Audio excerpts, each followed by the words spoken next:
Hare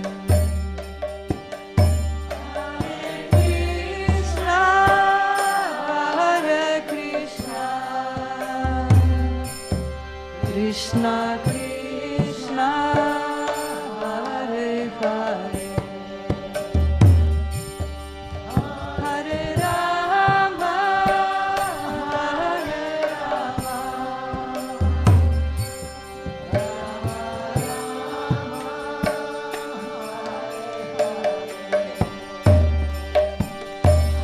Hare Krishna Hare Krishna Krishna Krishna Hare Hare Hare Rama Hare Rama Rama Rama Hare Hare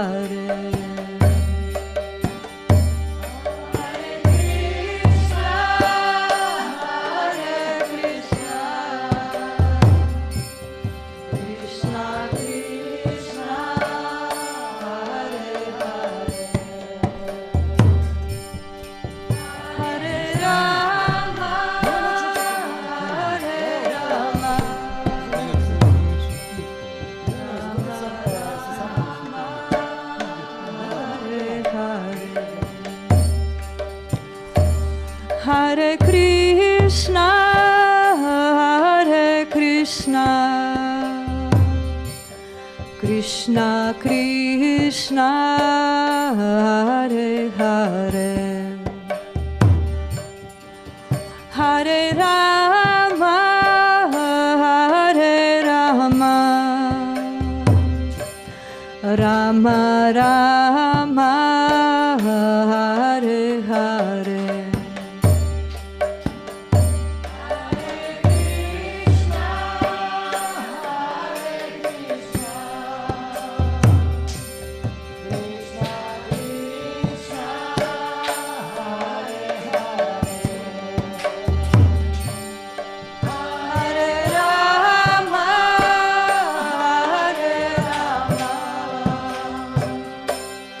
Rama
Krishna,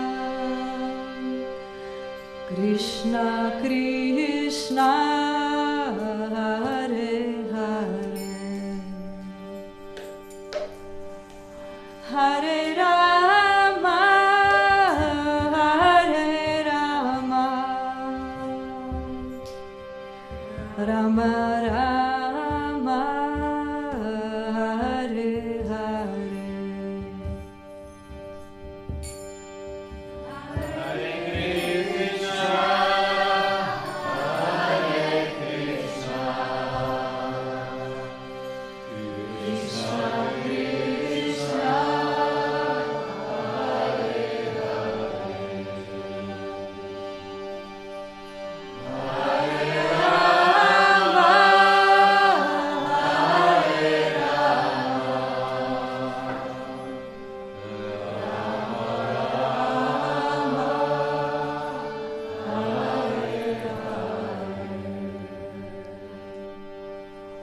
Hare Krishna, Hare Krishna,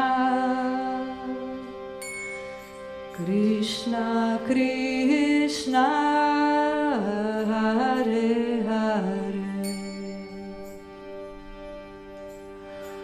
Hare Rama, Hare Rama, Rama Rama, Hare Hare, Hare Krishna, Hare Krishna, Krishna Krishna, Hare Hare, Hare Rama, Hare Rama, Rama Rama, Hare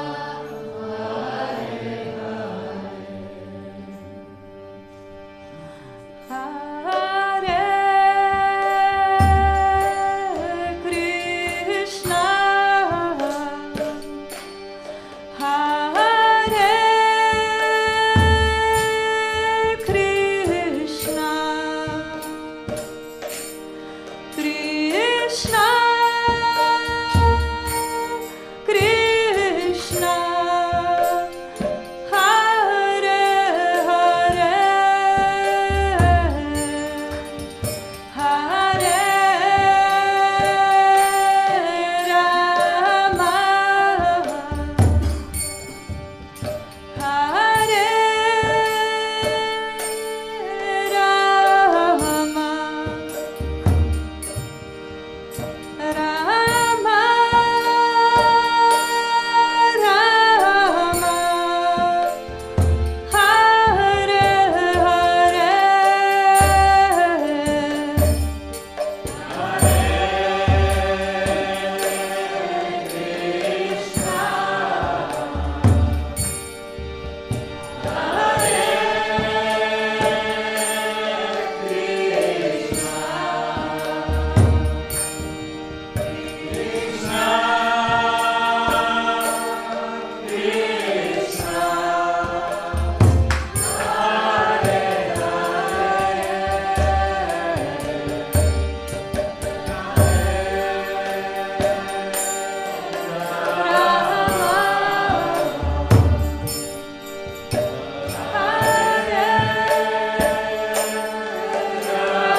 Hare Krishna,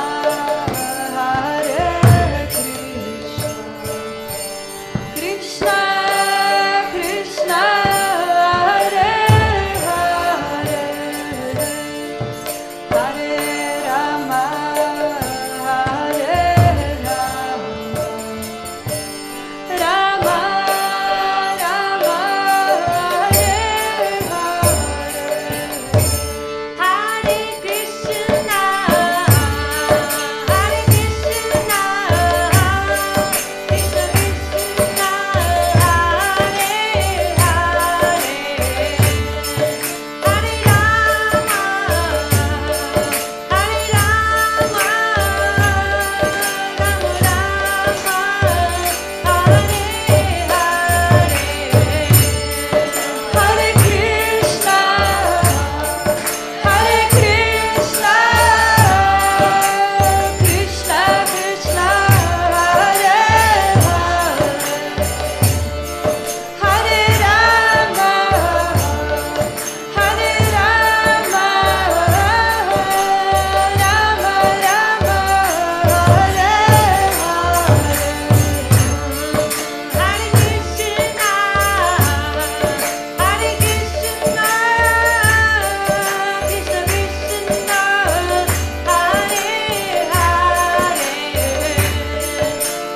Krishna,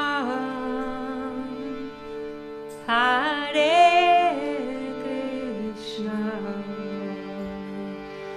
Krishna, Krishna, Hare Hare, Hare Rama, Hare Rama, Rama Rama,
व्याख्या की नाही पाई बोल हरि नाम संकीर्तन है। You far away, I am far away, Mridanga there, Kartal here, Mahaprabhu in Mayapur. How will we feel that?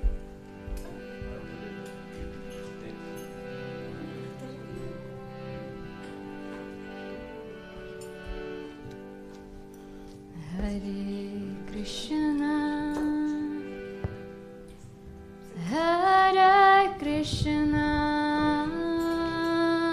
Krishna Krishna, Hare Hare,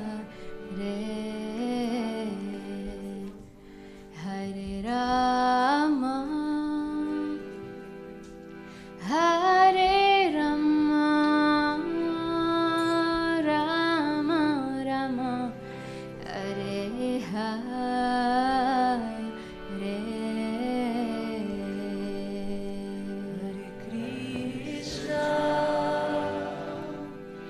Hare Krishna,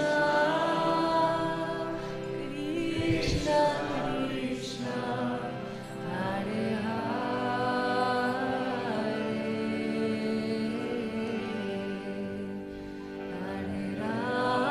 Hare-rama, Hare-rama,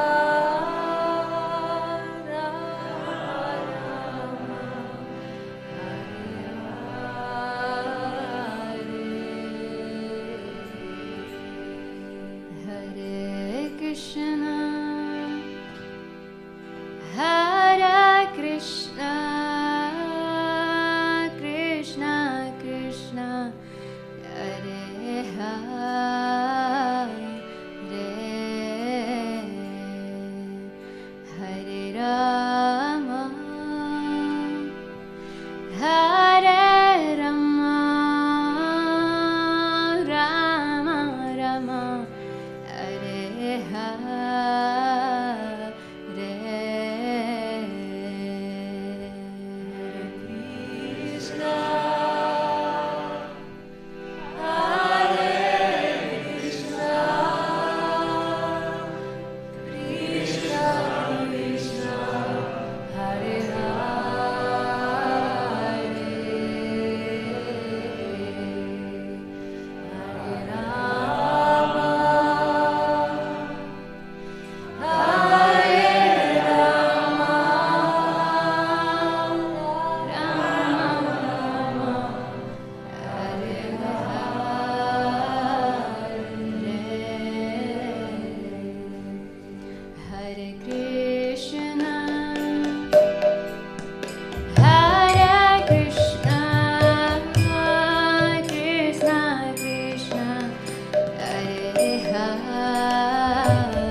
Hare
Hare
Krishna, Hare Krishna, Krishna Krishna, Hare Hare, Hare Rama, Hare Rama, Rama Rama, Hare Hare.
Krishna Krishna, Hare Hare, Hare Rama, Hare Rama, Rama Rama, Hare Hare.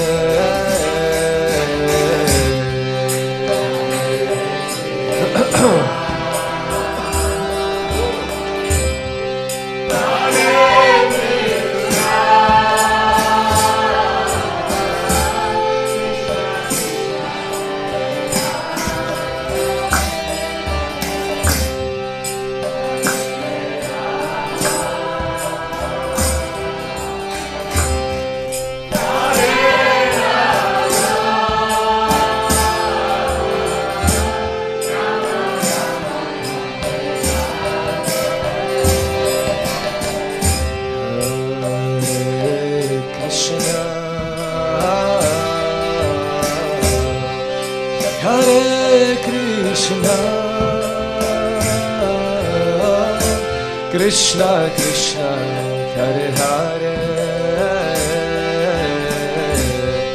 Hare Rama, Hare Rama, Rama Rama, Hare Hare.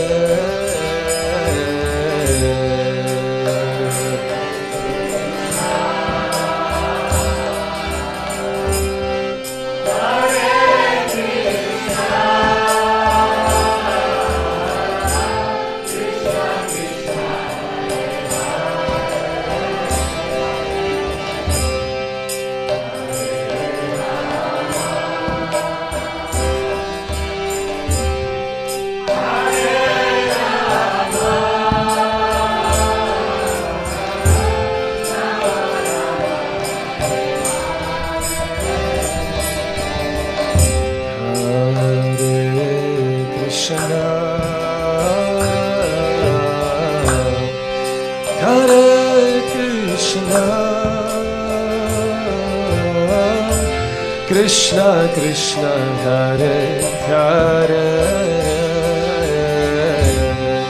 Hare Rama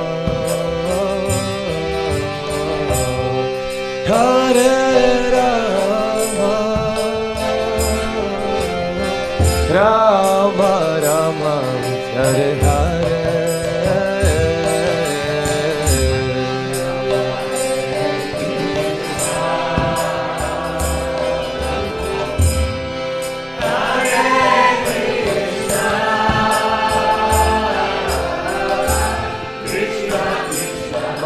Malo me dvigan.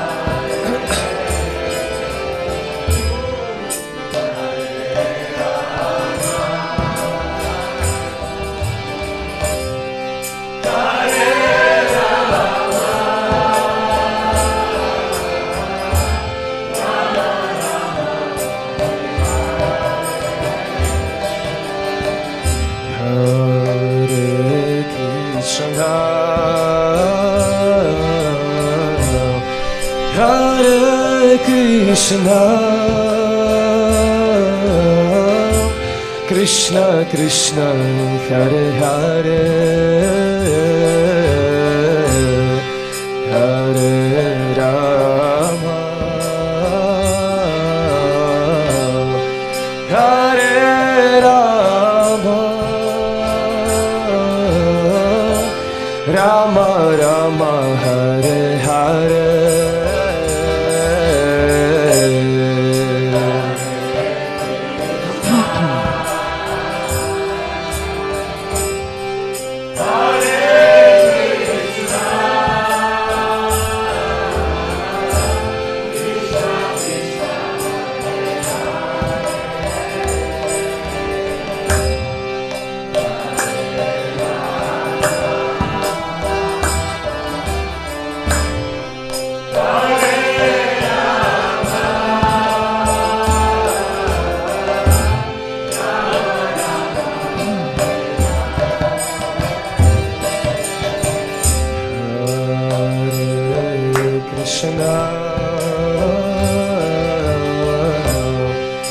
Hare Krishna Krishna Krishna Hare Hare Hare Rama Hare Rama Rama Rama Hare Hare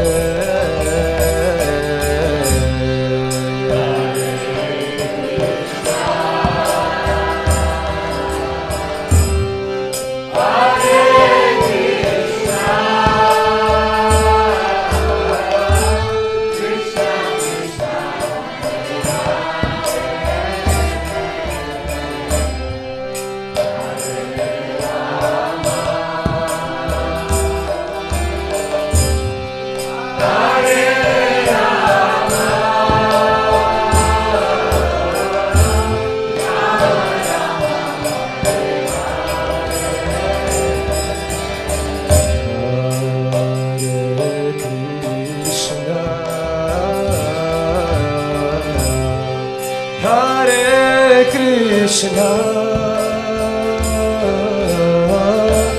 Krishna Krishna Hare Hare Hare Rama Hare Rama Rama Rama Hare Hare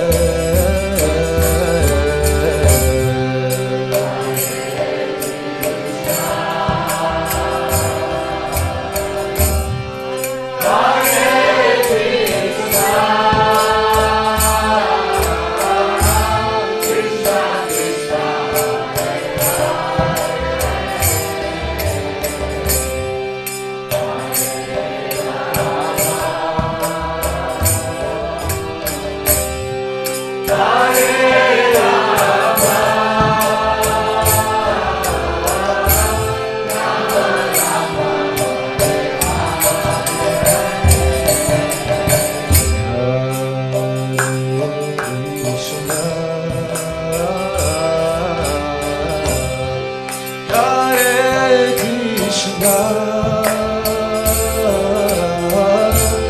Krishna Krishna, Hare Hare, Hare Rama, Hare Rama, Rama Rama, Hare Hare.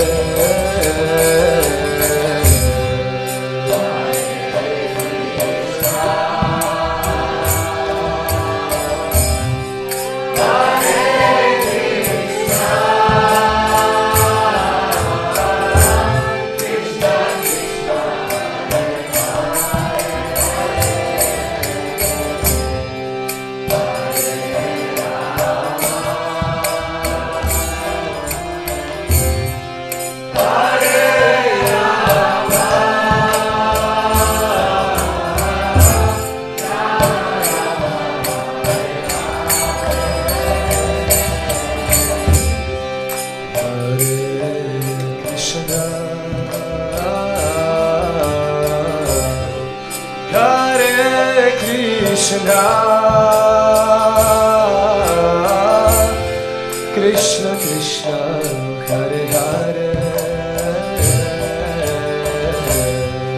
Hare Rama, Hare Rama, Rama Rama, Hare Hare.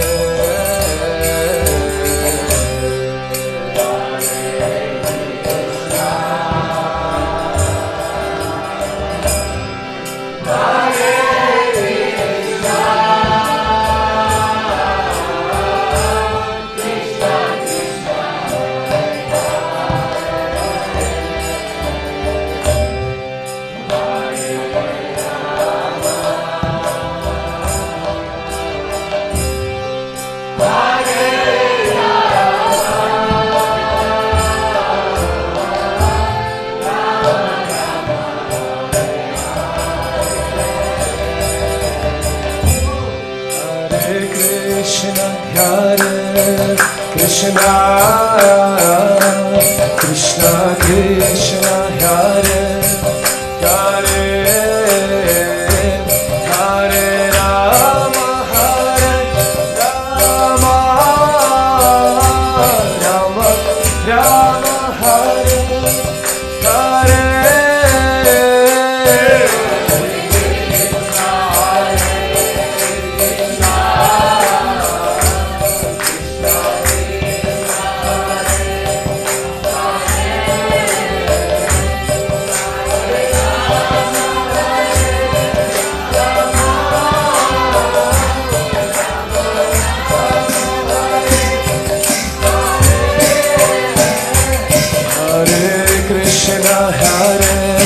Krishna,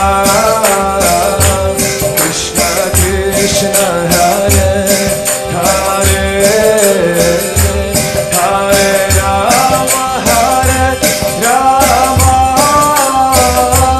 Rama Rama, Hare Hare.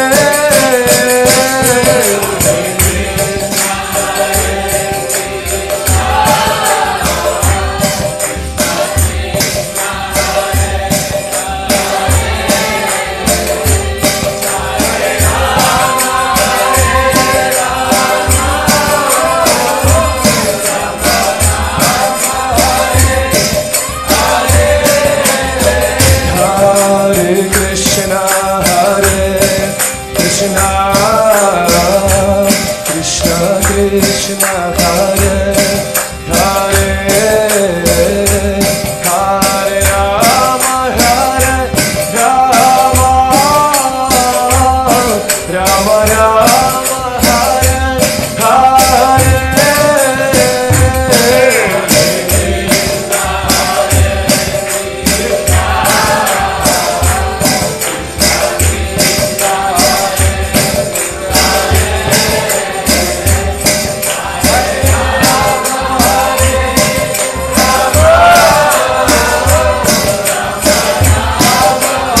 Krishna, Hare Krishna, Krishna Krishna, Hare Hare, Hare Rama, Hare Rama, Rama Rama, Hare Hare.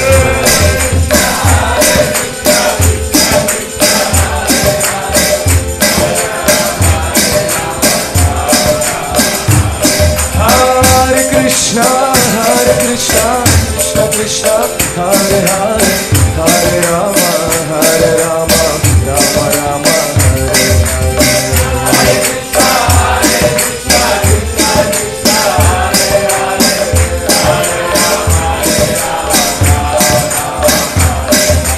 Hare Krishna, Krishna Krishna, Hare Hare, Hare Rama, Hare Rama, Rama Rama, Hare Hare.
Krishna Krishna Krishna Hare Hare Hare Rama Hare Rama Rama Rama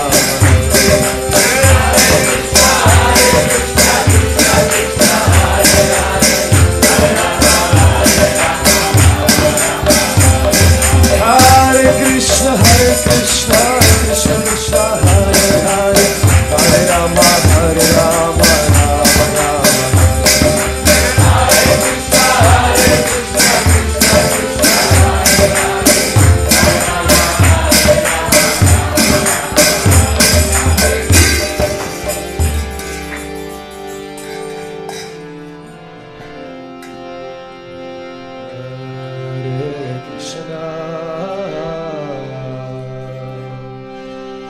Hare Krishna Krishna Krishna Hare Hare Hare Rama Hare Rama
Rama Rama Hare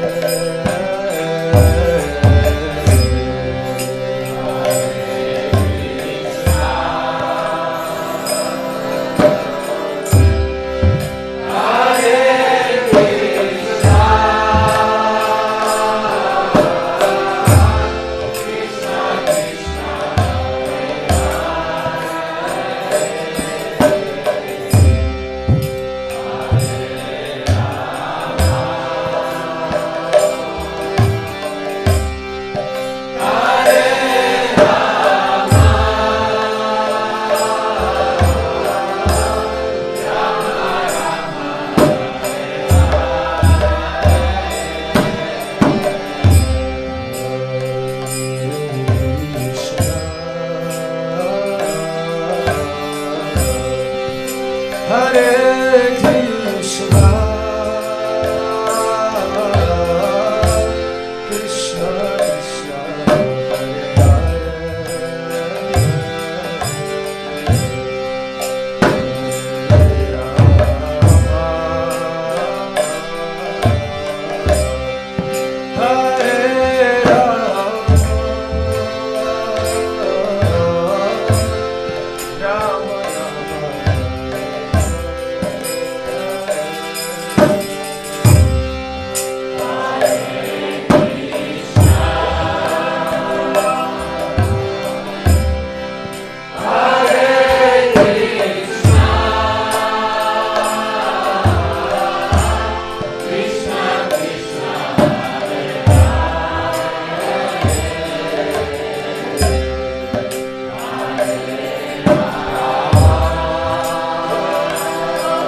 Krishna, Krishna Krishna, Hare Hare Rama, Hare Rama,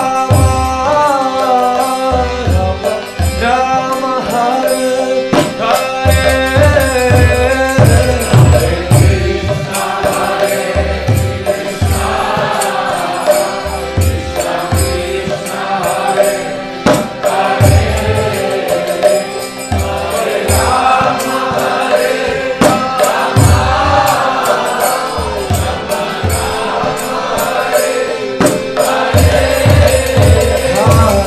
Krishna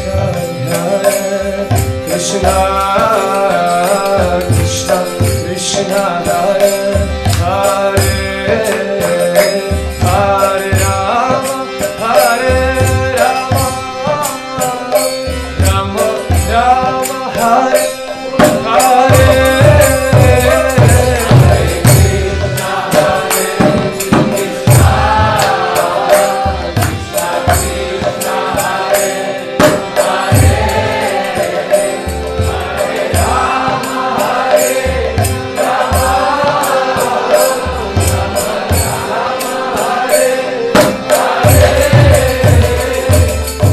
Hare Krishna, Hare Krishna, Krishna Krishna, Hare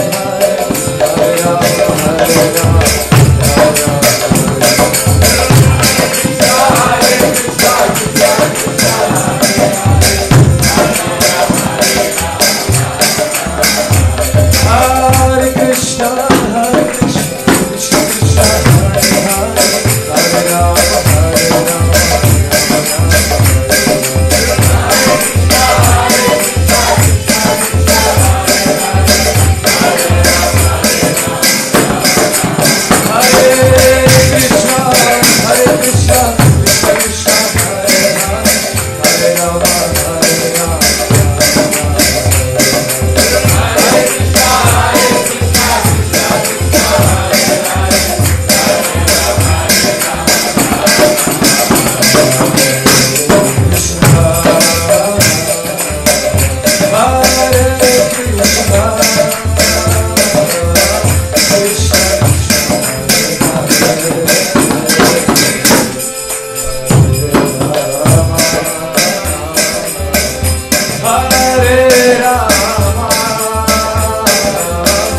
Rama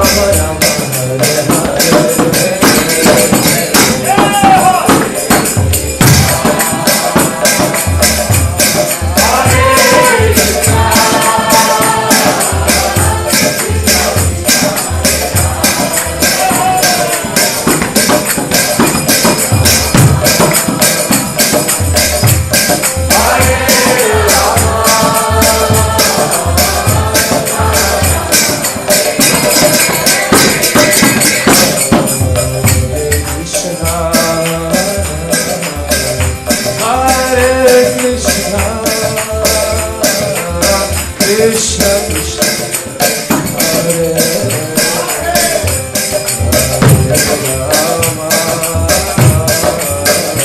Hare Rama, Hare Rama,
Hare Krishna, Krishna Krishna, Hare Hare, Hare Rama, Hare Rama, Rama Rama.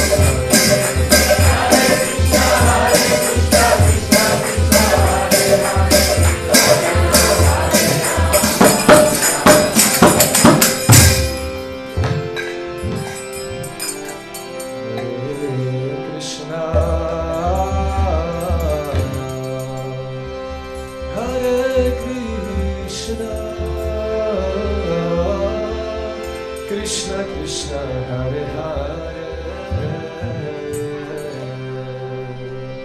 Hare Rama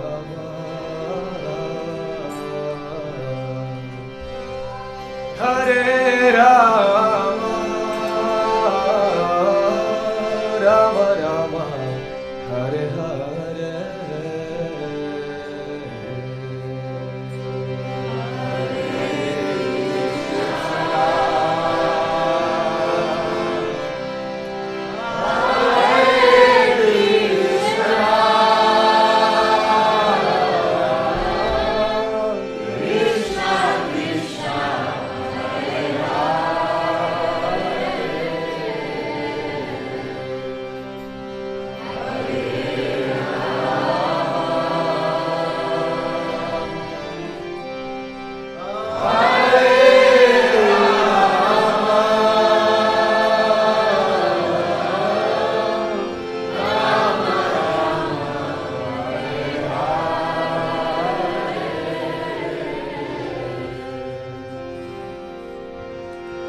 Krishna, Hare Krishna, Krishna Krishna, Hare Hare, Hare Rama, Hare Rama, Rama Rama, Hare Hare.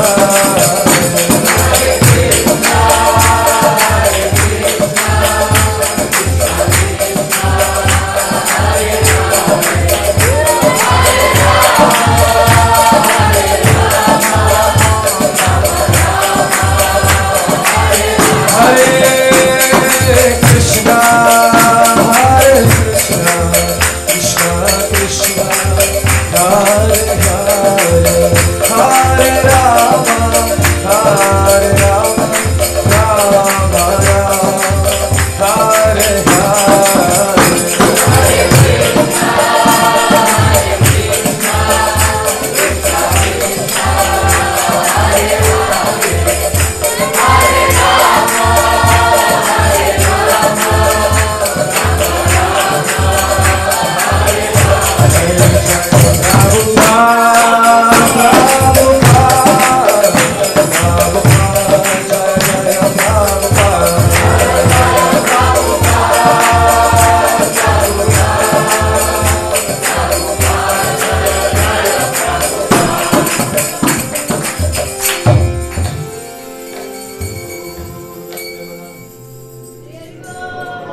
Krishna Krishna Hare Hare Hare Rama Hare Rama Rama Rama Hare Hare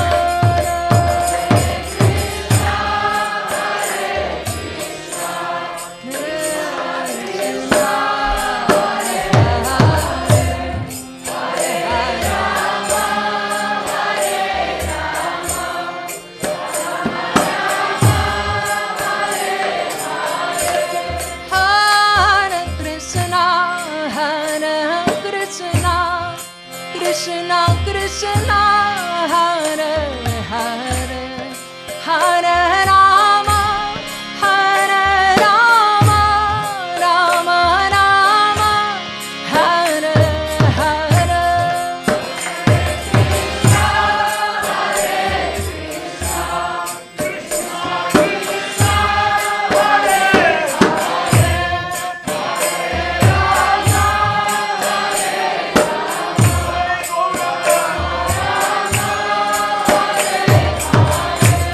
Hare Krishna Hare Krishna Krishna Krishna Hare Hare Hare Rama Hare Rama Rama Rama Hare Hare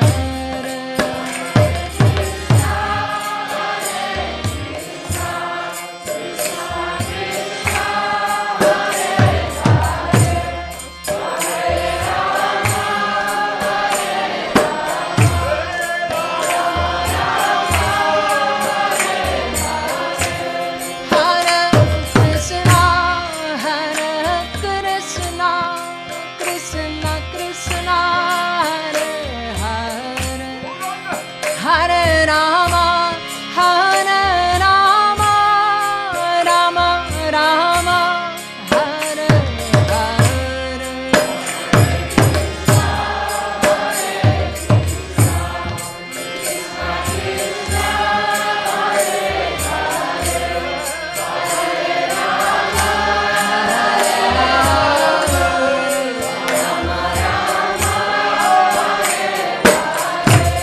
Hare Krishna Hare Krishna Krishna Krishna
Janmaštani, Mahama Otsaki. Hare Krišna, dragi bakte, dragi prijatelji, prijatelji Krišne.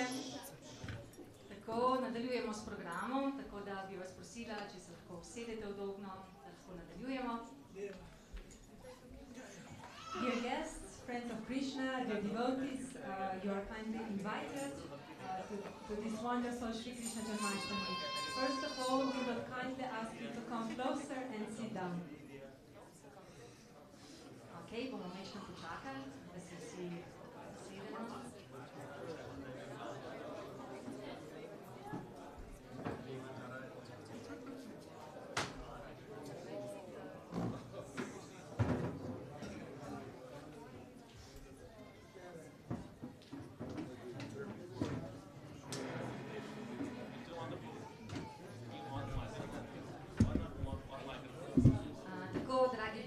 Dragi gostje in prijatelji Krišne, kot vemo, čez leto imamo kar nekaj festivalov, ampak današnji festival je en tistih glavnih festivalov, ki na nek način ga čakamo najraje. So as we know, during the year we have many festivals, but this festival is very special one, and we are always looking forward to this particular one. Tako da danes je festival že od samega jutra in začeli smo s kirtanom in tudi končali bomo s kirtanom. So today's festival started with kirtan in the morning, and it will also end with kirtan in the around midnight. Seveda, kot sem že prej omenila, da je to poseben festival, nekateri bakte meditirajo na ta festival kar nekaj mesecev prej že. So this festival is also special because some devotees, they really meditate about this particular festival during the year, many months before the festival. Kar lahko vsi opazimo pri današnjem oltarju, kako Pančatattva sije v svoji lepoti in pa predvsem ljubezni bak, ki so bili del tega aranžmaja, če tako And the proof is definitely That was planned. the proof is definitely altar of Shri Panchatattva, which are really shining out of all the devotion of the devotees who offer the service, and they are shining in their beauty. Tako, sedaj pa nadaljujemo s programom, ampak preden nadaljujemo naprej s programom tukaj, bi povabila vse starše, ki bi radi vključili svoje otroke v abhišeko, se pravi v kopanje samega Krišne. Se to ravnokar zdaj začenja pri Tulasi, se pravi pri Tulasi bo abhišeka za otroke, oziroma bojo kopali Krišno otroci. So before we continue, I would also like to invite all the parents with children, not just small, with children to attend Abhishek. So the children will have opportunity to bathe the Lord, and it will be happening just next to Tulsi outside. Tako, mi pa nadaljujemo z programom in lahko rečemo, da smo zelo veseli, da ker na festivalu imeti Šrila Prabhupadovega učenca je kar izjemna priložnost in tokrat z nami sta kar dva Šrila Prabhupadova učenca. So it's a wonderful opportunity and mercy to have one Srila Prabhupada's disciple at such festival, and we are so lucky that we have two of them. Tako da današnje predavanje bosta imela njegova svetost Pradananda Swami in pa njegova svetost Chandramauli Swami, ki... So today's lecture will be given by His Holiness Pradananda Maharaj and His Holiness Chandramauli Maharaj. Seveda vemo, da oba dva sta predana učenca svojega duhovnega učitelja, njegove božanske milosti Šrila Prabhupade, in verjamem, da vsi komaj čakamo slišati njihove dolgoletne realizacije o Krišni. Both of them are very dedicated to their spiritual master, Srila Prabhupada, and we are looking forward to hear all the realizations from them today. In po predavanju pa sledi Abhisheka.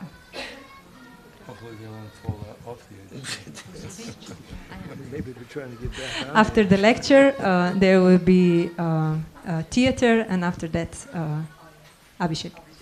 In pa še za vse tiste, ki rabite prevod, ker predavanje bo v angleščini, se pravi slušalke se dobijo, če lahko tamle, ja, ker je dvignjena roka, ja, tukaj lahko dobite slušalke in kjer lahko poslušate prevod samega predavanja. Tako da njegova svetost Pladananda Swami in njegova svetost Chandramauli Swami, še enkrat ki, jai, and please welcome. Om Agyanatvanadasya Gananjana Salakaya Chaksuramilitam Yena Tasmai Shri Gurave Namaha Om Vishnu Padaya Krishna Prasthaya Bhute Srimate Bhaktivedanta Swami Tinamane Namaste Saraswatunde Ve Gauravani Pacharne Nirvishesha Srinivadi Askadyade Satarne. I'd like to begin by just narrating about one time I was with Srila Prabhupada on Janmashtami, which is in New Vrindavan, which the date was probably around 1972. And New Vrindavan at that time was the place of pilgrimage for practically all the devotees in ISKCON, which weren't that many, 100 devotees or so, maybe more than that. And at that time they were opening up a new temple, I guess the Vrindavan temple, which is about the size, half the size of this temple. And Prabhupada was sitting there. I was sitting right in front of Srila Prabhupada. And Prabhupada started, I believe, around 11 o'clock at night.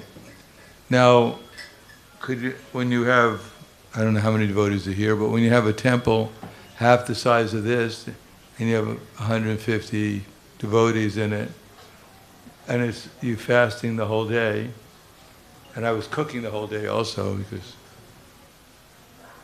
and then suddenly there's no air in the temple. I remember that clearly. There's no air, so we couldn't breathe, which was a problem, especially when you're used to breathing. And Prabhupada was sitting there, and he asked someone to read the Krishna book, which I thought was very nice. I always liked the Krishna book. So we started around 11 o'clock at night, then there was 12 o'clock at night, then it was 1 o'clock at night, and they kept on reading the Krishna book, chapter after chapter, beginning with the first chapter. And after a couple hours, my attention faded as my consciousness was fading. And by the third hour, it was around 2 o'clock in the morning, and Prabhupada looked around and said, "Oh, you're tired?" He was looking at all this. And he said, "Go take prasadam." So that was around 3 o'clock in the morning. And there was a huge line, because not everyone stayed in the temple. There was this big line. And I was at the end of the line. I remember that clearly. No, that wasn't the last time. I had that experience a number of times. First time was when I went to the 61 2nd Avenue. It was a Sunday feast, because I used to go after when I was at home for my college vacation. My parents living in Brooklyn, so I'd go and visit them. And then I'd go down to the temple. So when they were at 61 2nd Avenue, I went there for feast. I think it was, and for the Sunday feast, everyone lined up. The devotees lined up in the front. The guests were all the way in the back. And I didn't know the secret at that time. So I was in the back with the guests, and then by the time it got to the guests and myself, all the prasadam was gone. And there was one devotee named Rohini Kumara, and he took me in the back. What's that? He took me in the back and gave me some Simply Wonderfuls. So that's why I'm still here. Otherwise I would have died out of envy. So anyhow, at that time, there was absolutely nothing. And my friend, who we joined the movement together, and We were friends in college. He was at GBC at that time. So they brought him a plate. And he decided not to give me anything. I won't mention his name to protect you. Anyhow, that was that was one of the times I was with Srila Prabhupada. But the difficulty in speaking about Krishna on Janmashtami is that it would be helpful if I actually knew Krishna. Not that I don't know anything about Krishna, otherwise I wouldn't be here. None of us would be here. But to actually know Krishna is not such a simple thing. Because after all, Krishna, we can say, or as one of the great devotees said, someone says they know Krishna, and someone else may say they know Krishna. But as far as, this is Lord Brahma, as far as I know, I don't really know anything about Krishna. So if Lord Brahma says he doesn't know really very much about Krishna, what can I say? But we can attempt to say something. And because there's some faith that the words about Krishna are non-different from Krishna, therefore they may have some effect on myself and others that I may speak to. Or as when Srila Prabhupada was on the Jaladuta coming to the United States, before he arrived, he wrote one poem, and in the poem he mentions that actually I'm coming here by the mercy of my Guru, and I'm praying that my words may become transcendently potent.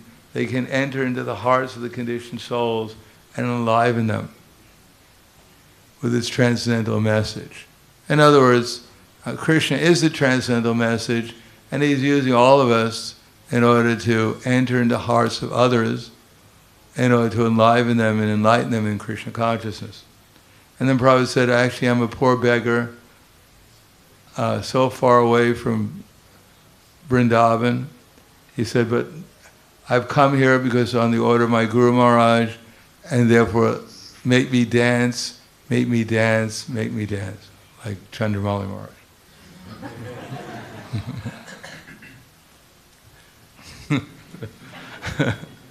So Srila Prabhupada was praying that he could become an instrument in the hands of Krishna.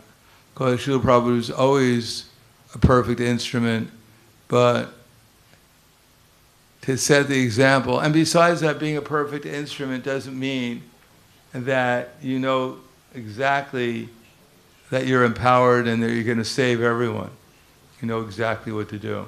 Perfect instrument means you put yourselves in Krishna's hand and you don't really know what the result is going to be.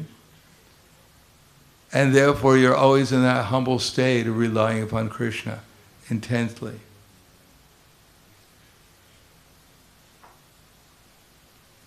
Just to say another story, in 1969 when Prabhupada came to Buffalo, oh not to Buffalo, he did come to Buffalo in 69, but he came to Boston, and Prabhupada was one of the times when Prabhupada walked into the temple. It was a temple which was the new Boston Temple on Beacon Street, which was, again, it wasn't super large. It was around half the size of this temple.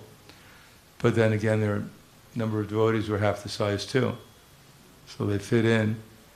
And Prabhupada walked up the steps of the temple to get to the temple because it was on 2 floors, which was the first temple that I know of in ISKCON, which had 2 floors.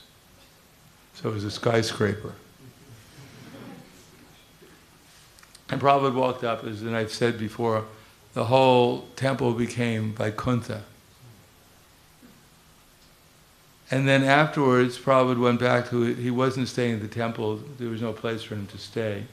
But he went back to the apartment that he was staying in, and Purushottam came back and told us that Prabhupada stood at the front of his bed, and then he fell back onto the bed, and he rolled over, and he said, I pray to Krishna every night to please protect me from Maya. So that's the qualification of a pure devotee. He's always depending on Krishna, never thinking that somehow or another I'm a pure devotee and therefore I'm free to think about Krishna or not think about Krishna, or Krishna will always give me his mercy, I don't have to worry about anything. So that dependency is what we're trying to develop, and that comes from the process of devotional service. So as I was reading today, knowing Krishna is a revelation. And that revelation depends upon our attitude, an attitude of service.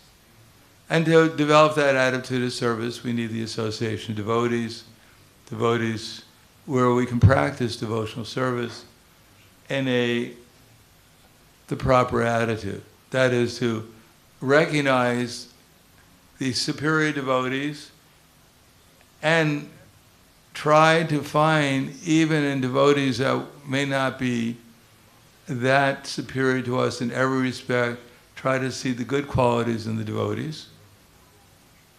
Try to see the devotees that are more or less on the same level in some ways that we are, and try to cooperate with them in those services.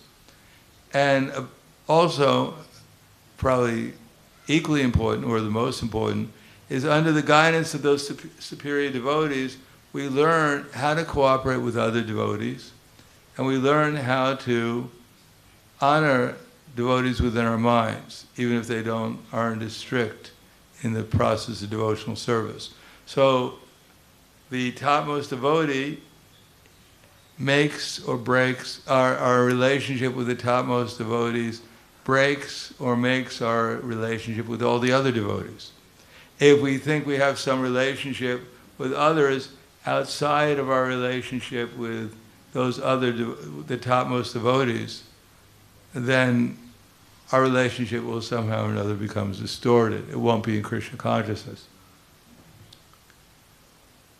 So, Prabhupada said that this attitude of humility to Krishna, because the topmost devotee must be, in our minds at least, the perfect representative of Krishna, the best representative of Krishna. As Prabhupada was installing Rukmini Dwarkanath in Los Angeles in 1970 actually, our first installation of Radha Krishna deities in the movement. And there, Prabhupada started to talk about the relationship between, well, first of all, he mentioned about halava. It wasn't the first thing in the talk, but anyhow, he mentioned halava at the next to the last part of the talk. Halava was a big factor in our society at that time. I mean, many devotees stayed in the movement because of halava. I'm not exaggerating. And halava was especially glorious, was especially honored if it had fruit in it. Somehow or another, devotees like to put fruit in, sometimes apples, but usually raisins. And Prabhupada liked golden raisins for some reason. When he saw black raisins in the halava, he said, "Why do they have ants in the halava? Why do they have insects in the halava?" They burnt. Anyhow, Prabhupada mentions that when Krishna, he doesn't need your fruity halava, which was like probably a shock to many of the devotees in the audience. And then Prabhupada started to mention about Vangsivas Babaji. And then Vangsivas Babaji was a Mahabhagavat who had a relationship of a parental relation with Krishna, a very intimate relationship. But then Prabhupada stopped. It was probably too much intimate relationship for the devotees at that time with Krishna. So then he started to mention about Sanatana Goswami. So he said, Sanatana Goswami, he was hanging his deity in the tree. Just a little background, as you probably know, there was one Brahmin in Mathura, and he had some sons, and he had a deity named Madan Mohan. And one night, Madan Mohan came to the Brahmin in a dream and said, tomorrow there'll be a great devotee coming here, and he's going, I want you to give me to him. So the Brahmin was shocked. My God, you're my son. How can I give you? He said, well, he doesn't have any sons. He's all by himself. And I want to live with him for some time. So the Brahmin said, okay. Because Madan Mohan, the relationship he had with the Brahmin and with the Brahmin's children is that sometimes he'd be on the altar and sometimes he'd go out and play with the children. It was a very intimate relationship. So it was a great shock for this Brahmin to give up Madan Mohan. And so Sanatana Goswami was doing Madhukari. He was going from door to door. Well, there was no doors in there. He was going from hut to hut, if you could find one. And he was getting trying to beg some rotis. So as I mentioned many times, roti didn't mean a chapati with ghee on it. Nicely rolled out and put on the fire and puffed up. Roti meant they ground with a rock probably, some wheat that was growing, probably wild. They ground it into some kind of flour.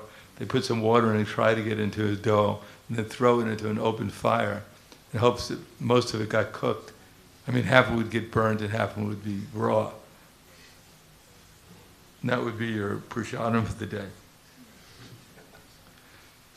So that was what Madan Mohan, that's what Sanatana Goswami was going around and offering, well, it was begging from the Brahmins at that time. So he came to the house, and this Brahmin said, last night I had a dream, and Madan Mohan, my deity, wants to live with you.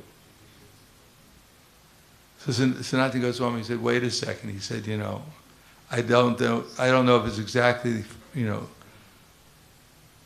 5-star hotel he's going to get. He said, I'm living underneath the tree. No, the Brahmin said, no. Madan Mohan said, no, he said he wants to live with you. He didn't say what kind of accommodation he needs.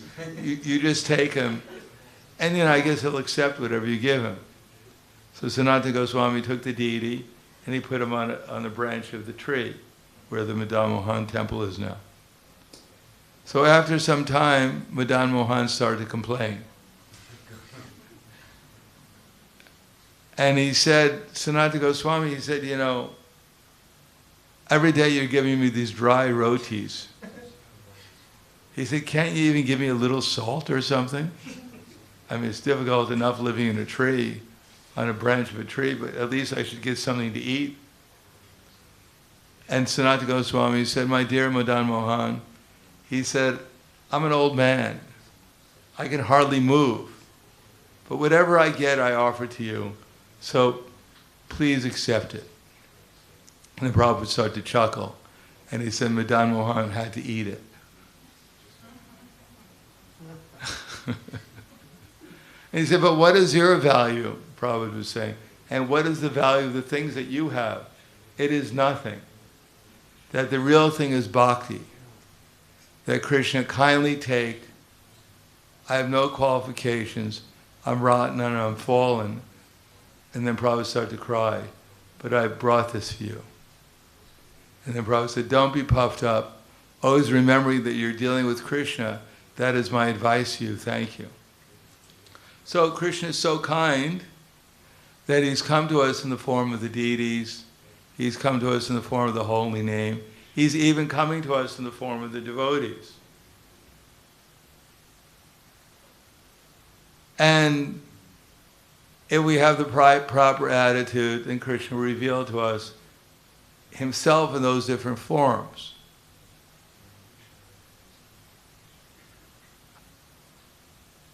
And if we don't have the proper attitude, then we'll never see then Krishna will never reveal to us in those forms, either the form of the deity, or the form of the holy name, or the form of the books, or in the form of the atmosphere that we create when we're preaching, and when we're trying to create the atmosphere in our homes or in the temples that we're in, the spiritual atmosphere, or in the association of the devotees. And even if so therefore, it's our attitude. As soon as, anyone who does book distribution will know that if you go, when I usually used to go out there to the airports in Chicago, as Maharaj mentioned Chicago. Chicago is a difficult place. Even back 30 years ago, it was a difficult place. And Chicago Airport was especially a difficult place. Not the nicest people came by. At least what I thought was nice. In any case, I used to go out there, and anxiety, I didn't want to be, well, after sometimes you get used to it. But at the beginning, I was a bit of anxiety. I want to be there. People wouldn't stop, whatever. And then you become humbled. And as soon as you became humbled and praying to Krishna, let me give a better example. I was sent to Houston, Texas, 1970, at the end of 1970, to help open a temple in Houston, Texas, with Vishnu Jai Maharaj and his servant Srinath. And I was the only one who knew how to collect. And if I didn't collect, we didn't eat. Not only we didn't eat, but we didn't have any place to stay, and we didn't have it was cold sometimes. So I was out there, and I was in Texas. Texas was a place where people used to, were not very tolerant. There was a class of people in Texas who used to take black people and hang them from trees. And we were not exactly from the black people. Matter of fact, when I was hitchhiking to go there from Florida, the police stopped me on the way. Like they stopped Vishnu Jai Maharaj and Srinath. And I was dressed like, it's with a dhoti and whatever, with shaven head. And they asked me, "Hey boy, why are you dressed like that?" They arrested Srinath and Vishnu Jai Maharaj and put them in jail for a while. Me, they got used to the devotees, so they let me go. And actually, the first time I went out in Bhakti in like this, not downtown, but door to door, in Dallas, they arrested us and charged us for imitating women. They put us in jail over the weekend. And Houston, when they arrested us the first time, and Houston, when they arrested me the first time, we went out there, and immediately when we went out to do Harinam, they arrested us, took us to jail, and I was there, I was chanting, and the God said, "Stop that." So I thought he was in Maya, so I started to chant louder, and he took out his gun. He wasn't going to shoot me, he was going to hit me with it. So I realized maybe I should chant a little softer. In any case, it was a place which was not very receptive, but we were on trial. We actually went on trial on the television. They put us on trial on television before the city council had a trial on television. We weren't probably the only one it was like a city council hearing on television. And Vishnu Jai Maharaj was there to represent us. And during the trial, one man walked up to one of the people in the audience and said, "I'll give you $50 if you hit the monk on television." So the man happened to be a reporter, and he went before the city council and said that I just got offered $50 to hit this monk in front of the television set. So it was a big embarrassment for the city council, and they dismissed our case. So then we could go out, and I could go out every day.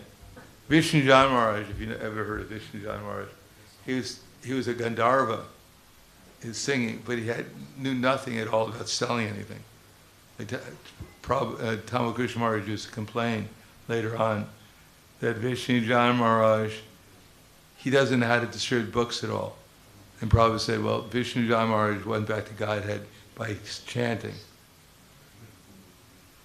So anyhow, he used to stand out there with the back to Godhead, with like the Jehovah's Witnesses do, if you ever saw them. He wouldn't say a word to anyone. So at the end of the day, he was sincere. I mean, just to stand there for some time, not say anything, is quite austere, especially in Texas. But he didn't sell anything. I was the only one who could sell anything. So I'd go out there and people, they thought I was from outer space. I mean, literally from outer space. So, you know, trying to stop them was like trying to stop a truck running into you. So I concluded after some time, because I was suffering, the only thing to do was to pray to Krishna, because there was no other way of doing anything out here. So I'd just be out there praying, oh Krishna, send someone, send something. Someone would go, they'd tap me on the shoulder and say, what do you have in your hand? He said, well, you know, you don't want it. He said, no, show it to me. So you give it to me, how much is it? And then they buy the book, and they go, okay, Krishna, please send someone else. So that was one of the most valuable lessons I got on book distribution. I couldn't do anything by myself. Of course, later on, what would happen is when I became a little more expert at selling things, and then really pretty expert at selling things, then I started to actually imagine that I actually had some potency. And as soon as I thought like that, you know, because after a while you develop some kind of potency, you go, excuse me, sir, and they just stop. So, wow, I'm really empowered. I got the potency. And then I think, wow, I'm really empowered. And suddenly, excuse me, sir, wait a second, you're supposed to stop. What do you mean? What are you telling me? Get a job, you know? Excuse me, sir, stop. I said, okay, Krishna. Help. Oh, yeah, okay, stop. Thank you.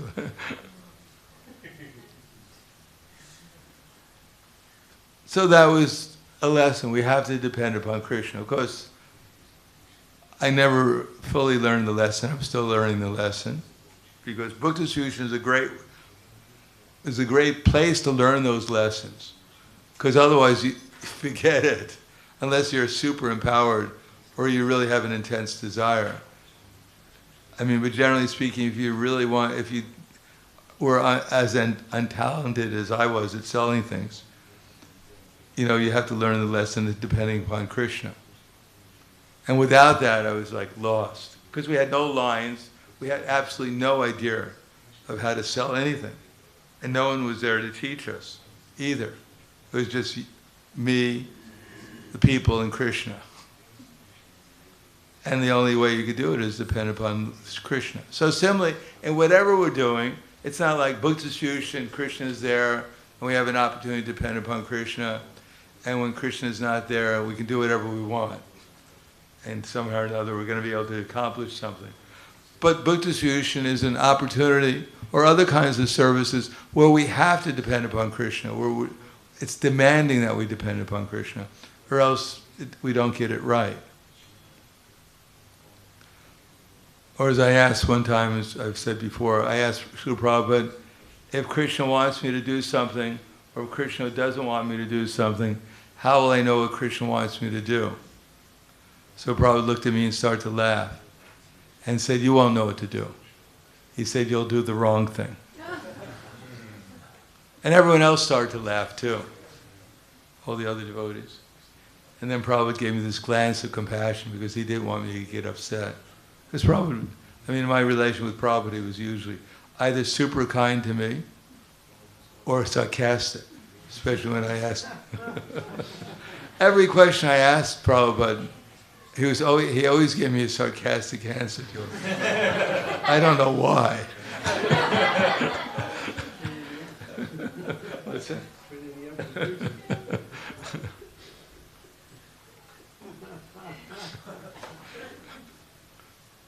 In any case, that's what we're here for, is to learn that Krishna is there, and as much as we depend upon him in whatever we're doing, then Krishna will reveal himself to us.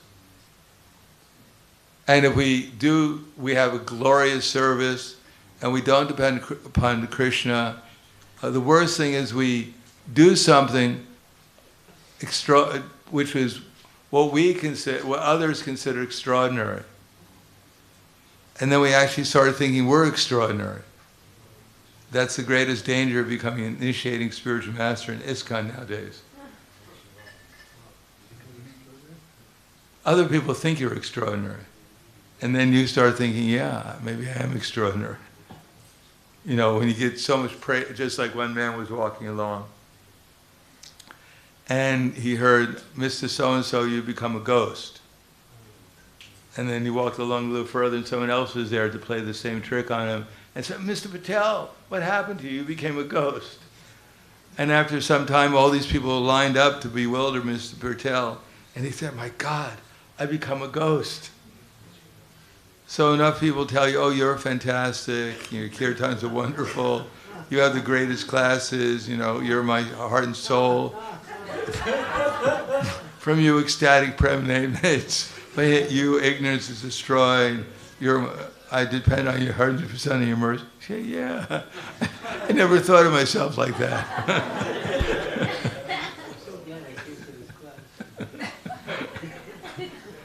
And then someone else, then if you get in the right circumstances, someone will say, hey kid, get lost, get a job. Someone will reveal to you,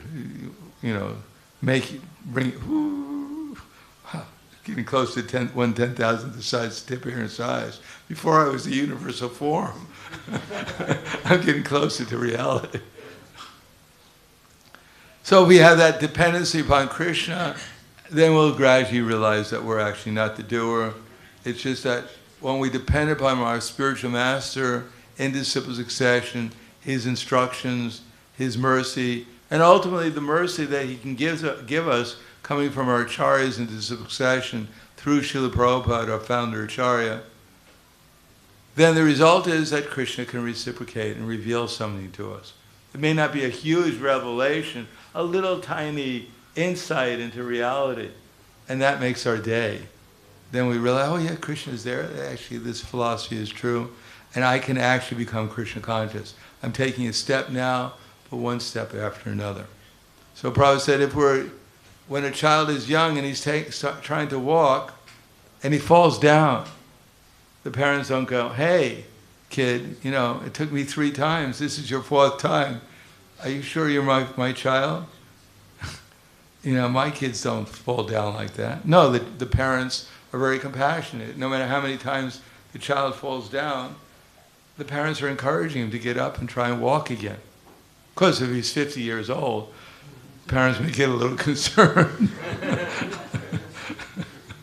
But they encourage him. And one day he'll actually learn how to walk. And not only he'll learn how to walk, one day he'll dance, and if he's in Krishna consciousness, he'll dance in ecstasy. So we just try to make little baby steps. And the most important thing is just relying upon Krishna, relying upon Krishna's devotees, relying upon our acharyas into succession, and seeing ourselves as simply their instruments, and always steadily trying to rely upon them more and more and more, realizing that actually we're not as great as our false ego tells us to be. We're actually in a process of discovering how wonderful Krishna is, how wonderful his devotees are, and the more we find out how wonderful they are, then we'll find out who we actually are too. Thank you. Hare Krishna.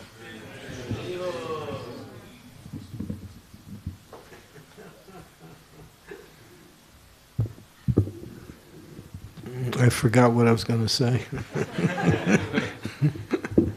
What do I do? Say something. Something, okay. Hare Krishna. Okay. After that lecture, I feel like taking prashad. Even before the lecture, I felt like taking prashad. We had to follow the program. No. Just to get back to normal. So he just told me how incompetent I am, so I've taken that lecture to heart, so now I'm afraid to say anything. You've learned more than I did. And it's good lesson.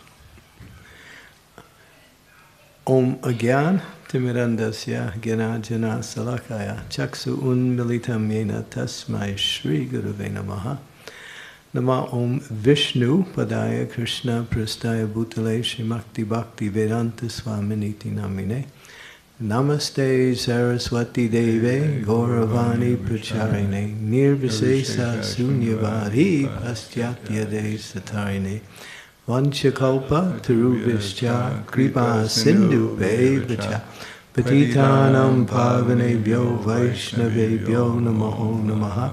Jai Shri Krishna Chaitanya Prabhu Nityananda Shri Advaita Gadadhar Sivasadi Gaur Bhaktivinoda. Hare Krishna Krishna Krishna Hare Hare, Hare Rama Rama Rama Hare Hare.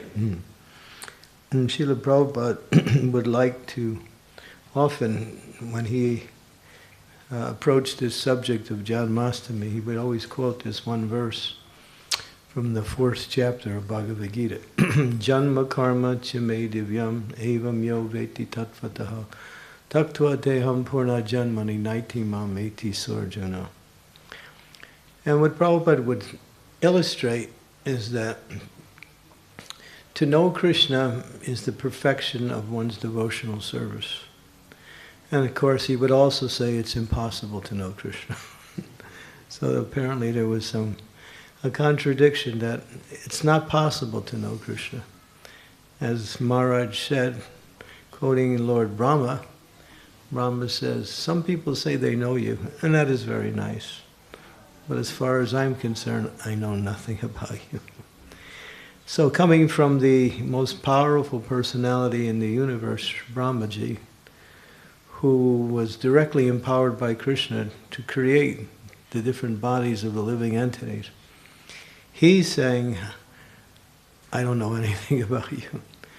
So, but Prabhupada also said, that, quoting this verse, that by understanding the essence of this verse, which means that one who knows the transcendental nature of the Supreme Lord's birth and activities in this world, Taktva-teham purna janmani naitimam eti sarjana, immediately is eligible to return to the spiritual world. So how do we develop that qualification to actually enter into the spiritual world based on knowing Krishna? So knowing Krishna means, really, it's simple, to absorb oneself in hearing about Krishna. At least we can get some indication. And when Srila Prabhupada was giving one lecture, he was saying, and he said, to go back home to Godhead, you have to be fully Krishna conscious. And then there was a complete dead silence in the crowd. Everyone looked scared, bewildered. And Prabhupada said, all right, 90% Krishna conscious. And when the Guru gives some concession, Krishna goes along with that, especially a spiritual master like Srila Prabhupada. But there was no change in the mood of the crowd. So Prabhupada said, all right, 80%. And then there was some little smiles starting to move, but not much. And Prabhupada could understand he was still making it too hard. All right, he said 70%. And then he said no less than that, and he walked off. So even that is considered to be a great achievement, to develop that much awareness of the nature of the Supreme Personality of Godhead. Well, one thing we know about Krishna, he's kind. That one we can understand. And how does he show his kindness? He shows his kindness by empowering the devotees to do the work that he could easily do simply by desiring it. When Prabhupada was asked, he said, well, Sri Chaitanya Mahaprabhu, he spread Krishna consciousness throughout the entire subcontinent of India. You know, we hear about how he left Jagannath Puri and for 18 years traveled all the way down to the southern part of India, Cape Comorin, and went down the eastern side and came all the way around and went back up the eastern side, crossed over in the area of Bombay, and then went back to Jagannath Puri. It took him 18 years. And during those 18 years, everybody he met, he simply inspired them to chant the Hare Krishna Mahamantra. And it's as described, when one person would be inspired by Lord Chaitanya, they would inspire someone else, and that person would inspire someone else. And that person would continue to inspire others. And pretty soon, it was mentioned that practically the whole subcontinent of India became Krishna conscious. because of Sri Chaitanya Mahaprabhu. So knowing that, the devotees asked Prabhupada, why did he just stop there? Why didn't he just do the whole world? He was God, he could have did it. Prabhupada said he left it for me to do. So that was the indication that actually Krishna can do anything. And he, of course, there was this one, it was a trick question when Prabhupada was in London, 1973. Shamsundar was asked by Prabhupada, bring as many important people as you can. I want to speak Krishna consciousness to people who have positions. And so people who were coming were, there were Donovan, who was a rock and roll personality at that time. If you know anything about Donovan, he was quite avant-garde, you might say. And then there was others, there was poets, and there was writers, and there was people who had some influence in the world. And they were coming, and then one group came, they were called the Mensa Society, M-E-N-S-A. And their whole program is they were armchair philosophers. They would sit around, pick a subject, and just discuss it, and threadbare, try to get as much understanding of a subject as they could. And that was their whole program, half-baked intellectuals, just sitting around discussing. So they came to meet Prabhupada, and one of them said, Prabhupada was talking, well, Krishna is the Supreme Personality of Godhead. He is all-powerful. There is nothing he cannot do. And then one of them asked a question to Prabhupada, Swamiji, if he is like that, can he create a rock he can't lift? So that was a trick question. If you say yes, that means you limit his creating power and lifting power, and if you say no, you limit his creating power. So Prabhupada, don't try to play tricks on Prabhupada. Prabhupada said, he'll create a rock he can't lift, and then he'll lift it. That's Prabhupada. So, so Prabhupada was showing us that the Supreme Personality of Godhead, he can do anything. In fact, Prabhupada could make the whole world Krishna conscious. But he likes to empower his devotees. He likes to give his devotees the opportunity to serve on his behalf. He provides, the Lord will provide the situation. As it's described, sometimes he appears in a dream of his devotee and says, my temple's in disrepair, can you fix it? And the devotee thinks, oh, the Lord wants me to fix his temple, so the devotee's thinking how to do it. And he's got the desire, but what happens? Krishna supplies the materials, the finances, everything, and the devotee makes the temple nice, and Krishna's pleased, everyone's pleased, and the devotee gets the credit. So Krishna does that. He'll empower his devotees to do so many wonderful things, which for him, it's so easy to do. That's Krishna. There's one beautiful story where when Krishna was in Dwarka, this is right after the battle of Kurukshetra, and King Yudhisthira was there. And they were also planning to arrange for the Rajasuya sacrifice, which would consummate Yudhisthira Maharaj to sit on the throne. In other words, he had to establish his supremacy by performing this very elaborate and costly sacrifice, which means to subjugate all of the kings in the world to his rule, and at the same time amass great amounts of wealth in order to facilitate this great sacrifice. So they were preparing for that, but this time they were in Dwarka with Krishna. And of course, Yudhisthira Maharaj, he had asked Krishna, you become the personality that we honor during the sacrifice. You become the most important person. And Krishna accepted. So that was the plan. Now Krishna was in Dwarka to settle the affairs of Dwarka, and he was in the assembly with many of the leaders of the society of Dwarka. And there was a big meeting, And during the meeting, one messenger comes to the door, and he has a very urgent message for Krishna. The person at the door stops him and says, "What do you have?" He said, "Oh, I have this urgent message. I have to deliver it to Krishna. Can I speak to Krishna?" So the guard at the door notifies Krishna, and Krishna says, "Yes, I'll have him speak." So he comes forward. He says, "Well, my dear Lord, I have a letter, and this letter is from the kings who have been imprisoned by Jarasandha, and they're in great anxiety."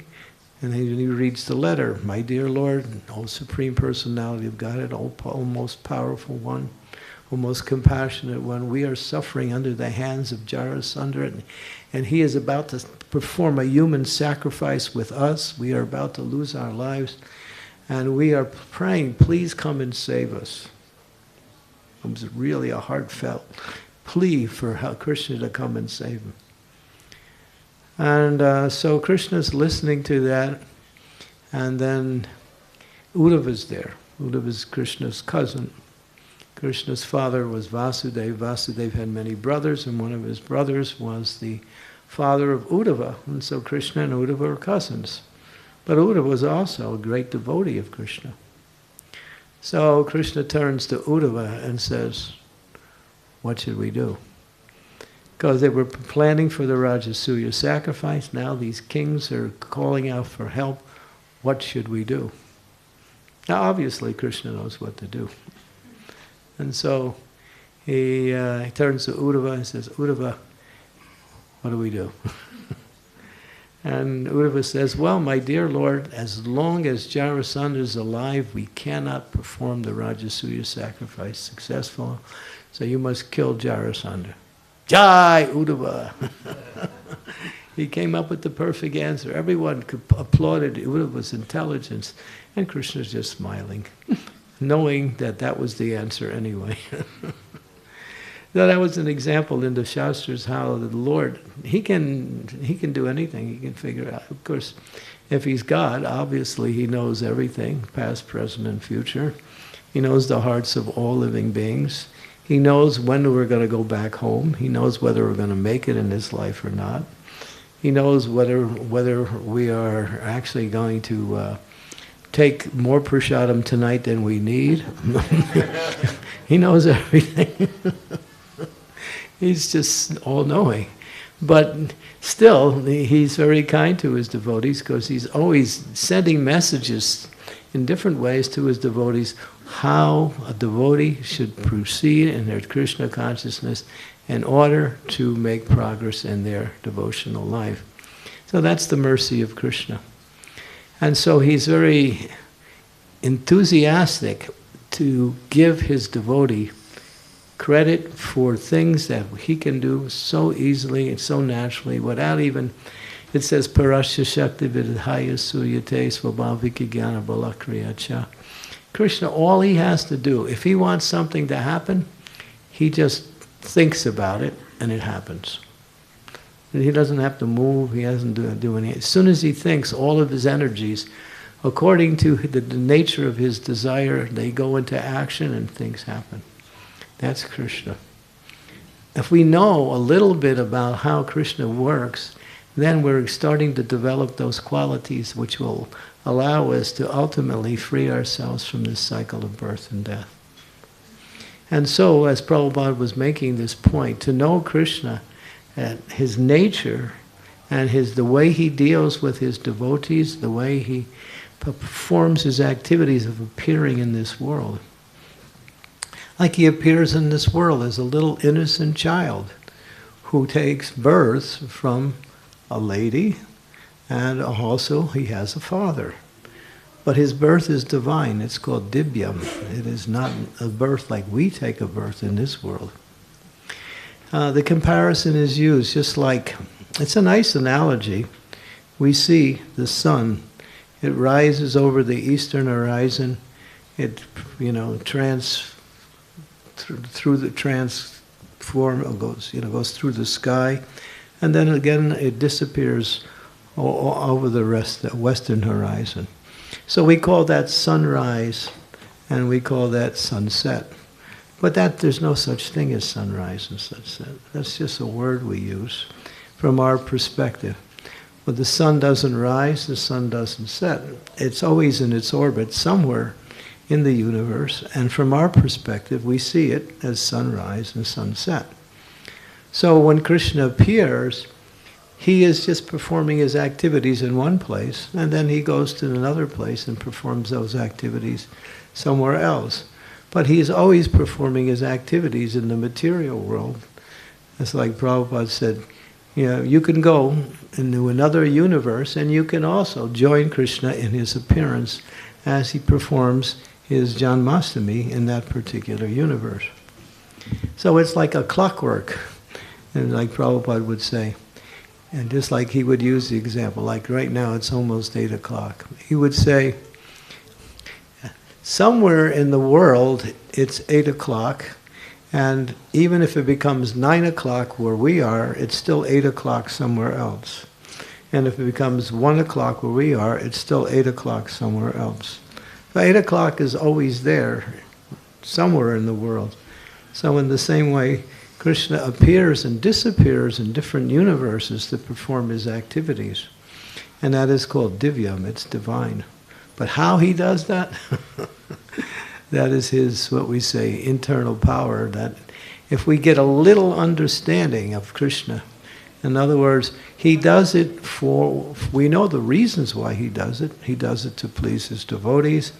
He does this to give association to his internal parts and parcels, such as Nanda Maharaj and the Mother Yasoda. He comes to dance in the rasa dance. It says one of the reasons Krishna takes birth in this particular universe is to go to Vrindavan and engage in Madhurya Ras, Sringara Ras. He likes to enjoy with his devotees in the material world to bring their consciousness completely absorbed in him in that loving relationship. But he enjoys also. In fact, Krishna does everything for his own enjoyment. That's a point that if we can understand that whatever he does it for his own enjoyment. Whether he kills the demons, creates something, destroys something, or whatever he does, he's always doing it for his own enjoyment. And Prabhupada uses the example. It's a nice little example. Is that you'll see there's paintings on the wall. So we can take, some joy and some happiness and some experience of looking at these beautiful paintings of Krishna. But the artist who created it for his own enjoyment. And Prabhupada uses that example that when someone creates something or does something, they do it for their own enjoyment, but they invite others to enjoy also. So Krishna invites us to take part in his activities. And so this Janmashtami is just as good as the time when Krishna appeared in his original form as Janmashtami 5,000 years ago. Why? Because it is transcendental, it's divyam. Only thing is he's not personally manifested on this material plane, but he is somewhere else on another material plane performing that same activities.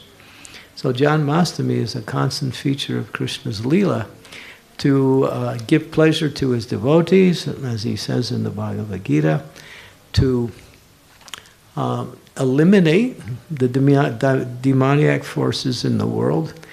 The material world is a place where there's always problems. Prabhupada said, Maya, we have no problem with Maya. He said, Maya is our friend. But he said, because there are demons, she has to do her service. Therefore, there's always difficulties, only because of the demons. But we have no problem with Maya, because we just chant Hare Krishna, and Maya says, oh, they're chanting Hare Krishna. Then they're okay, I won't bother them. As soon as you stop chanting Hare Krishna, and you think, as Maharaj was saying, well, I've made so many advancement of chanting Hare Krishna. I've been chanting for 50 years. I think I should take a year break, go to Dubrovnik and just sit down on the shore and, take out my suntan lotion and just look at the waves. And after a month, or after a few months, I'll be back and chant Hare Krishna. Forget it.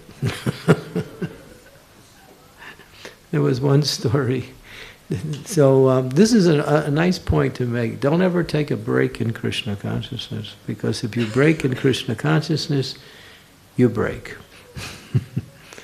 Krishna consciousness is something that you have to continue to do 24/7 in order for it to become successful. It's mentioned in the Padma Purana that if you forget Krishna for one moment, it says to forget the Supreme Personality of Godhead for one moment, and then the verse goes on, that is the greatest mistake, that is the greatest anomaly, that is the greatest misfortune, to forget the Supreme Personality, because the soul can never forget. The mind interferes with the soul's existence and creates an illusion of happiness based on trying to enjoy this material world. That is called Maya. That is called Maya. So, taking a break in Krishna consciousness means to actually give up Krishna consciousness, because Maya will sometimes say, you know, you've made so much nice advancement, you've been chanting so nicely. Just like sometimes we think, well, I've done so much nice service, I've worked so hard, and people say, oh, thank you, Prabhu, thank you, Mataji, you're doing so nice service. So I should give myself a little reward. So there was one incident where Bhaktisiddhanta Saraswati, one of his leading sannyasis, and he was a great preacher, but on this one occasion he went out and he astounded the audience with his pravachan. It was so powerful. And that he got a standing ovation. Everyone got up, and there were hundreds of people there listening to. And they also were clapping and clapping and clapping, and they continued to clap. It was amazing what he had said, and they inspired the people in such a powerful way. So then, after, he was thinking, I should reward myself. That was pretty good. So he was thinking, I'll have to get some special prasadam for that. So he organized some cooks to give him some really special prasadam. I mean, if it was me, I would say, just make me pizza, you know, or something similar, or spaghetti, ravioli, gnocchi, lasagna, pasta, mamma mia. Yeah, so, you know, I'm just giving you a little hint, just in case you forget. I wasn't supposed to do that, but I do things I'm not supposed to do. And so, when Bhaktisiddhanta Saraswati had heard that this sannyasi was now thinking he needs to get some, you know, reward for his successful preaching, he said, who does he think he is? He's serving on behalf of the Supreme Lord. Krishna says, I am the ability in all living entities. Rasoham apsukuntaya prabhasmi sasi surya. Pranava sarvavedishu sabdike purusham nishu. Sabdike purusham nishu means I am the ability in all living entities. And Krishna emphasizes that again, sarvasyata hamridi sanivitso. Matat smita jnanam apohanam sha. If you want knowledge, it comes from me. If you want remembrance, I give you that. And if you want to forget me, or if you want to forget something, I also help you do that. You can't do any of these unless I sanction it. Yeah. So Krishna is all powerful, and he's all pervading in all aspects of existence. But he gives us our independence. And therefore our independence is we can choose whether we want to dedicate our life to become fully Krishna conscious, go back home and get out of this material world, or we can stay here and try to think we can enjoy the features of this material energy. And what are the features of the material energy? What is it? Nadanam, najanam, nasundarim, kavitam va jagadishaga. Lord Chaitanya is teaching us, I don't want wealth.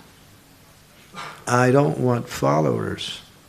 I don't want the pleasures of the opposite sex. I don't even want to be known as a great orator of the Vedas. No distinction. What do I want? Janmani janmani ishwari bhavatad bhakti ahoitu kite. I simply want to be your devotee life after life. When someone said to Srila Prabhupada, Prabhupada, you are the best of all devotees, Prabhupada said, oh, devotee, that is very high. Yeah, we sometimes use that word quite, ordinarily. But Prabhupada wanted to make a point. To be known as a devotee is something very, very exalted. That means one who is devoted to Krishna always in devotional and service to Krishna. Yeah. So to become a devotee is actually a very rare and very great opportunity. Why? Because it says that very few persons actually seriously take up this process of Krishna consciousness. But Chaitanya Mahaprabhu has increased that few number into more. He's made it easy. He's made it really easy. Chant Hare Krishna, Haribo. Dance. Take prasadam. Read nice books. And just be a nice guy. And even if somebody bothers you, which is always happens, don't worry about it. Because if you don't learn to be tolerant in your devotional service, what happens is Krishna will throw things at you one after another, just to show you you're not tolerant here, but you're going to have to be tolerant here. Just to give you that message. So if we practice tolerance, chant, dance, take prasadam, read books, and hang around with nice people, hey, we got it. This is the process of devotional service. I'm making it sound very simple, but that's actually I expanded the whole thing. It's quite easy. So we have to develop that taste, and that taste comes by associating with devotees. And today, on this Janmashtami day, is a very essential day where we can make tangible advancement towards purifying our heart in Krishna consciousness. Simply by hearing that Krishna appears in this material world in order to perform his activities, and his appearance and birth in this world is a mystery. It is a great mystery. And we can try to hear about that, try to think about it, try to understand it, and hear more from the acharyas who have realization of these things. Gradually we get to know Krishna, and you actually know that Krishna is always with you. 24 hours of the day. He is the closest thing with you, and he is your best friend. And he is very, very kind. That is Krishna. He's kind because he knows what's best for you, and he's always helping you to understand what's best for yourself. What is that? Worship me. What did he say? Manmana bhava mad bhakta, mam yaji mam namaskuru. Prabhupada would say, this is Krishna consciousness. Remember Krishna, serve Krishna, worship Krishna. We're doing that. We worship Krishna simply by coming to the temple. Even if we're not on the altar doing the formal worship, we're worshiping Krishna. And pay your obeisances, offer obeisances to the Lord. I would say these four things comprise all the activities of devotional service. But the nectar is chant, dance, and take prasad.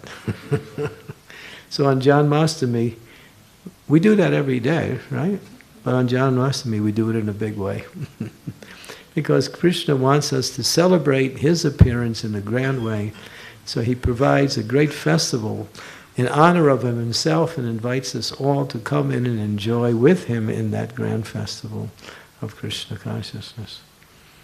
So this is the wonderful procedure of Krishna consciousness. So no matter how difficult you may experience the tendency of living in this material world, or even the struggles to practice Krishna consciousness, don't ever consider it a difficulty. Consider it a blessing, because it's bringing you closer and closer to Krishna as long as you stay fixed in your devotional service. Hare Krishna, Krishna Krishna, Hare Hare, Hare Rama, Rama Rama, Hare Hare. Shri Krishna Janmastami ki jai, Srila Prabhupada ki jai, Shri Prahladananda Maharaj ki jai, Chandrasekhar Mali Maharaj ki jai, Chandrasekhar Maharaj ki jai, Chandrasekhar Maharaj ki jai. That's another new one. I do a Zoom call once every 2 weeks on this one. Charlotte in North Carolina, the devotees come on, and there's an elderly gentleman. His name is Prahladananda. So he reminds me of Maharaj because he's very intellectual and very he knows the Shastras. So when he gets on, he just keeps talking, and I can't say anything. So I think that. So I thought, oh, okay, Prahladananda Maharaj has appeared again in a manifested form, and he's showing me how much he knows the philosophy.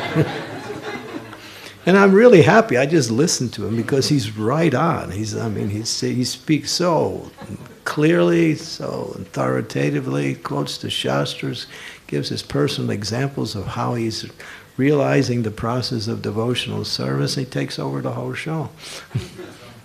So I thought, all right, I'm getting ready to go back to Ljubljana.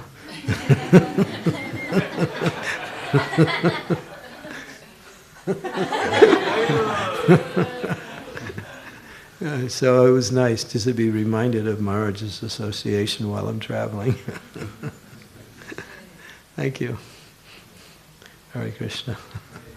Srila Prabhupada ki jai. So now our announcers will announce.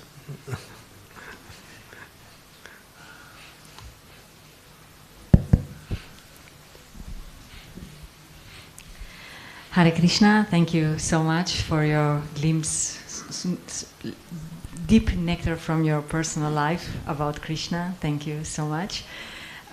We will continue with the theater. So I think that we will need at least 5 minutes. The devotees will prepare everything, so you can take a break and maybe you can use to drink a water or something. But in 5 minutes, please come back because we will continue with the program.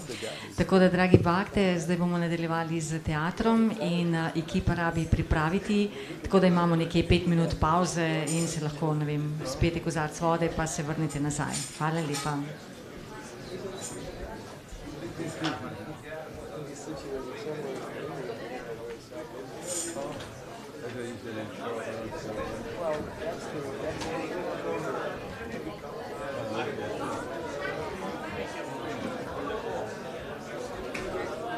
Where did you go this time?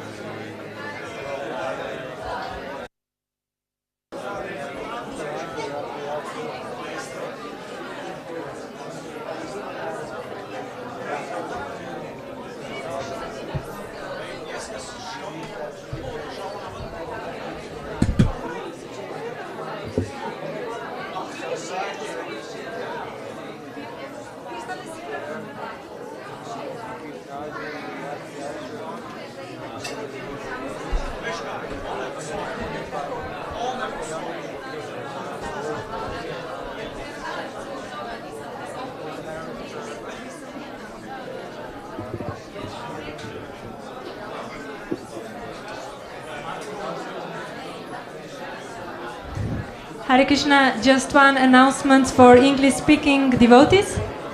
Hare Krishna. So, as you heard, there will be play right now.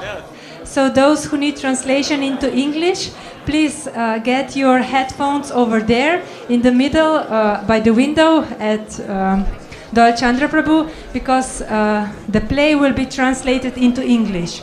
So please approach Nital Daya Chandra Prabhu for headphones. Hare Krishna.